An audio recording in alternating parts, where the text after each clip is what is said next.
आज के video lecture में अभिलेखों की श्रृंखला में मैं आपको पुरालेखों के बारे में बताऊंगी।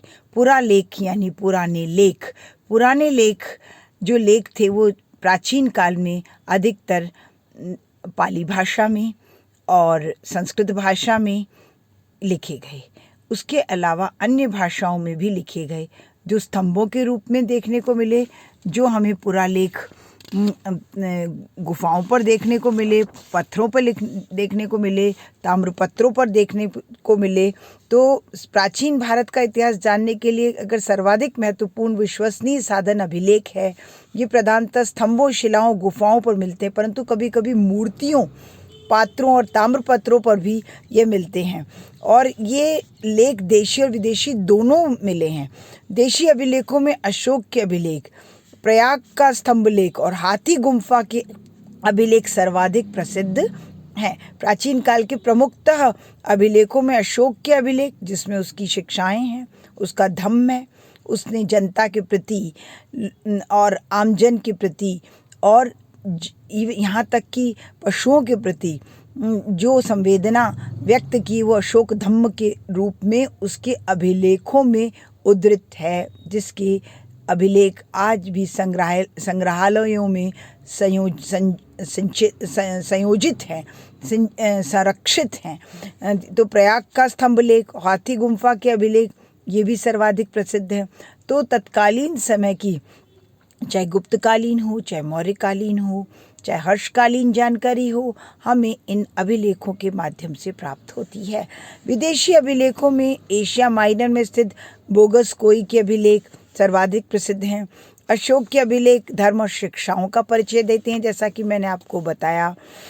और हाथी गुम्फा के अभिलेख खारवेल नरेश के शासनकाल का इतिहास जानने का एकमात्र साधन है।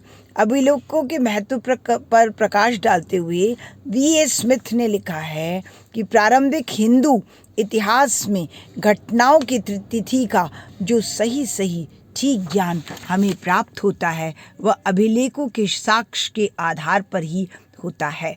इसी तरीके से फ्लीट ने लिखा है कि प्राचीन भारत के राजनीतिक इतिहास का ज्ञान हमें केवल अभिलेखों के धैर्यपूर्ण अध्ययन से प्राप्त होता है। जो पुरालेख हैं वो अभिलेखों के अध्ययन को पुरालेख शास्त्र कहते हैं, है ना। पुरालिपि शास्त्र पुरालेखों का अन्य प्राचीन लेखों की प्राचीन लिपियों के अध्ययन को क्या कहते हैं? पुरालिपि शास्त्र।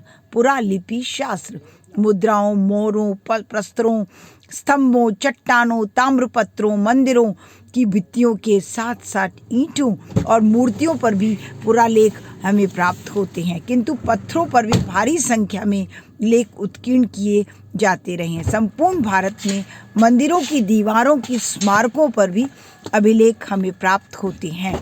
इसी तरीके से पुरालेखों की जो भाषा है वो प्राचीन काल में ब्राह्मी लिपि और खरोष्ठी लिपि के रूप में देखने को, पढ़ने को मिलती है। तो अतः लिपि का भी महत्व है। जिस तरह से आज हिंदी भाषा की लिपि देवनागरी है, उसी तरह प्राचीन काल में ब्राह्मी और खरोष्ठी लिपियों में अशोक के अभिलेख और गुप्त काल के अभिलेख पढ़ने को मिलते हैं। अतः इनसे कालक्रम स्पष्ट होता है। इससे हमें पुराना जो ज्ञान है वो अमोघ साक्षी गवाह के रूप में, यानी कि वो अपनी कहानियाँ खुद ब खुद अपने अभिलेखों, अपने लिखित लेख के आधार पर, चाहे वो स्तंभों पर हैं, चाहे वो गुफाओं पर हैं, पत्थर पर हैं, ताम्रपत्रों पर हैं, हमें पुरा अभिलेखों से एक तथ्यपरक, महत्वपूर्ण और सत्य जानकारी प्राप्त होती है, जिसको कोई इतिहासकार कभी भी चुनौती नहीं दे सकता है।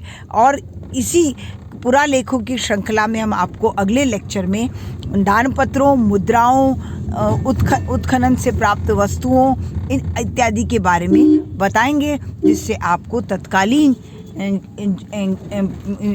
इतिहास के बारे में जो है तथ्यपरक और सही जानकारी प्राप्त होगी। और मुद्राएं तत्कालीन समय की आर्थिक व्यवस्था की भी जानकारी प्राप्त देती हैं। तो अगले वीडियो लेक्चर में आपको स्मारक, भवनों, इनके बारे में बताया जाएगा, जिससे आपको और स्पष्ट हो जाएगा कि पुरातात्विक सामग्री का इतिहास में कितना महत्व है और उसके बिना इतिहास अधूरा है। तो आज पुरालेखों के संबंध में, अभिलेखी सामग्री के संबंध में किसी भी तरह की कोई दिक्कत हो तो आप मुझसे सीधे संपर्क कर सकते हैं। धन्यवाद।